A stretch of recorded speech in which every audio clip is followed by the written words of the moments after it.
Operation कमळ होणारच, संजय राऊतांचा भाजपला थेट इशारा. राजकारण तापलं. राज्यातील पक्षांतराच्या राजकारणावरून आरोप प्रत्यारोप राज्यात तीव्र होत असताना खासदार संजय राऊत यांनी भाजपवर आणि सध्याच्या राजकीय घडामोडींवर जोरदार टीका केली.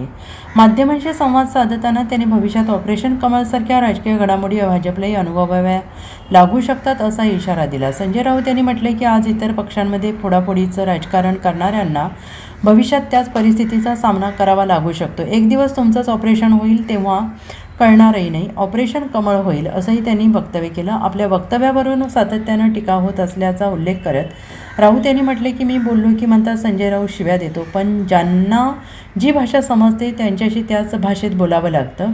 मनसे अध्यक्ष राज ठाकरे यांच्या अलीकडील वक्तव्याचा संदर्भ देत त्यांनी सध्याच्या राजकीय वास्तवावर भाष्य केलं आहे.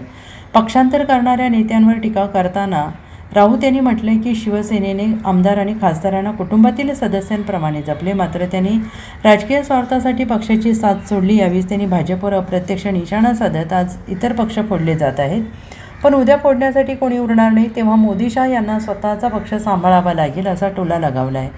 संजय राऊत यांच्या वक्तव्यानंतर राज्यातील राजकीय वातावरण पुन्हा एकदा तापलेलं आहे. त्यांच्या आरोपांवर भाजपकडून काय प्रतिक्रिया येते याकडे राजकीय वर्तुळाचं लक्ष लागून राहिलं आहे. असं आहे की ऑपरेशन टायगर, ऑपरेशन तुतारी, एक दिवस ऑपरेशन कमळ सुद्धा होईल आपापसातच. काल तामिळनाडूमध्ये TVK पक्षाचे आमदार फोडण्याचा प्रयत्न झाला. 35 होते. 35. पश्चिम बंगालमध्ये तृणमूल काँग्रेसच्या आमदारांनी खासदारांवरती हल्ले सुरू आहेत. या देशाचं राजकारण इतक्या खालच्या पातळीवर नेऊन ठेवलं आहे भारतीय जनता पक्षानं की भविष्यामध्ये हे सांगावं लागेल की या देशात केव्हा तरी लोकशाही होती. आता आपण जे काय म्हणतो ऑपरेशन तुतारी, आता ह्याच्यावरती मी काय बोलू. डॉक्टर अमोल कोल्हे यांनी जर असं विधान केलं असेल तर ते दुर्दैव आहे. मी त्यांना ओळखतो.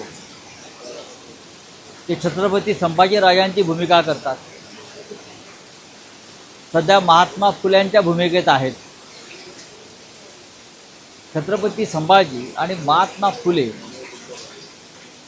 हे स्वाभिमानी आणि धर्माभिमानी